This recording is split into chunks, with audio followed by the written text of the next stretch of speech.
Welcome to Salvation by Grace, a broadcast ministry of Grace Christian Assembly, a Sovereign Grace Fellowship in Smyrna, Tennessee. For more information, we invite you to visit our website at www.salvationbygrace.org. Now let's join our teacher, Jim McClarty.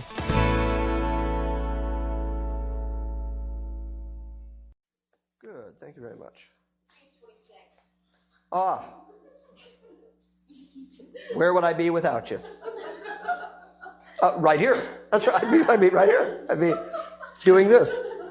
An angel of the Lord spoke unto Philip, saying, Arise and go toward the south, and go from Jerusalem unto Gaza, which is a desert. And he arose, and behold, a man from Ethiopia, a eunuch of great authority under Candace, the queen of the Ethiopians, who had the charge of the treasure, had come to Jerusalem for to worship. He was returning, and he was sitting in his chariot, and he was reading from Isaiah the prophet. Now, he had converted to Judaism, so he wasn't familiar with these scriptures the way that someone who had been brought up a Jew would be.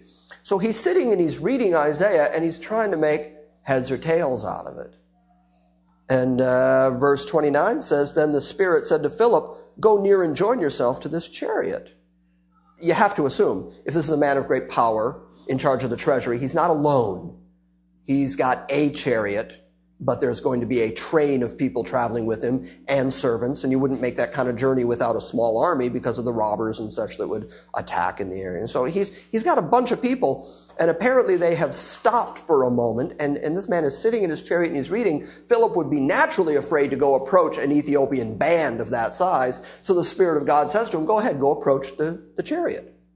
So, verse 30, Philip ran thither to him, up to him, and he heard him reading out loud the prophet Isaiah, and he walked up to him and he said, Do you understand what you're reading?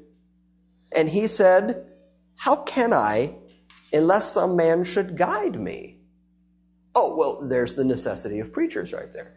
That unless God has given and gifted somebody to unravel the scriptures, you can sit there and stare at them all day and say, I don't, what does this mean? He says, How can I understand this unless somebody guide me through it and help me understand what it means? And he desired that Philip would come up and sit with him in his mode of transport there in his chariot.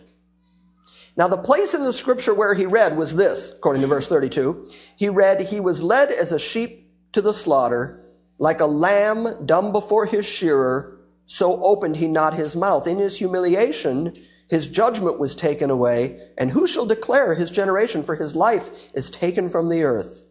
And the eunuch turned to Philip and said, Now I pray thee, of whom is the prophet speaking? Is he talking about himself, or is he talking about some other man? Then Philip opened his mouth, and he began at that very same scripture, and he preached unto him Jesus. And as they went their way, they came to an area where there was water, and the eunuch said, Well then see, here is water. What hinders me to be baptized? And Philip said, If you believe with all your heart, you may be baptized. And he answered and said, I believe that Jesus Christ is the Son of God. And he commanded that the chariot would stand still. And they both got down into the water, both Philip and the eunuch. And Philip baptized the eunuch. Verse 39, And when they had come up out of the water, the Spirit of the Lord caught away Philip. In the Greek, it says, it harpazo, Philip. The Spirit of the Lord snatched away Philip. And just so there's no confusion about what happened, the next part of what Luke wrote here in the Acts is he said, And the eunuch saw him no more. Isn't that what we just read? He walked and talked and was no more because God took him. Or Enoch, he went up and he was no more. Philip was snatched away and he was no more there. And the eunuch came up out of the water and saw him no more and went his way rejoicing. But Philip was found in Azotus. Passing through there, he preached in all the cities till he came to Caesarea. That's roughly 30 miles away from Gaza. So instantaneously, after God had said to him, Go and preach to this Ethiopian eunuch, he went and preached to the eunuch. And having accomplished that, God said, Okay, now I don't have time for you to take the 30-mile track. I'll just move you. And he disappeared instantaneously as they came out of the water, and at the same time appeared over here in Caesarea, preaching through the cities as he went. Why did God do that? For his own purposes, because he can. Those are all the right answers. He did it because He can. But the point I want you to see is it took two English words. Caught away is one Greek word, harpazo. God, harpazo, snatched away Philip. Philip had no power in it. What did Philip do? Philip couldn't jump high enough to come down in Azotus.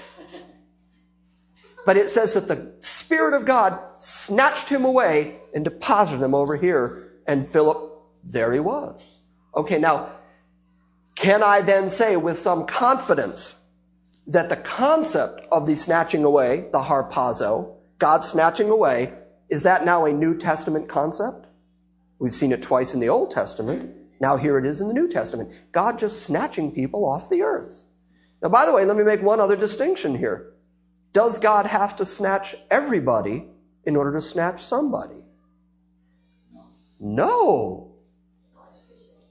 No. So can he, in fact, snatch away his church if he so chooses?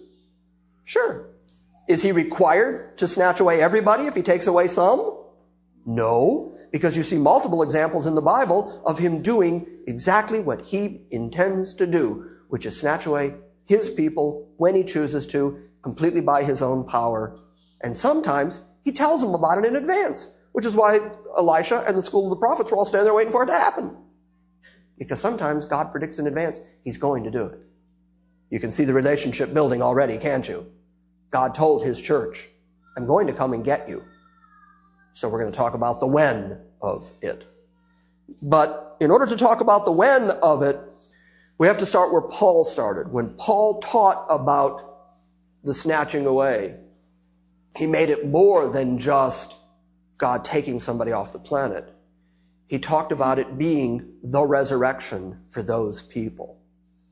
That the Old Testament constant Jewish notion of resurrection would be fulfilled in some people at the instantaneous harpazo, the change of these people. So we're going to take some time starting next week to develop Paul's theology of the resurrection. Then I will show you how Paul's theology of the resurrection ties into the harpazo. And then from there we'll talk about the timing of the harpazo. On behalf of everyone at Grace Christian Assembly, we thank you for listening to this week's Salvation by Grace message. Remember to visit us on the internet at www.salvationbygrace.org.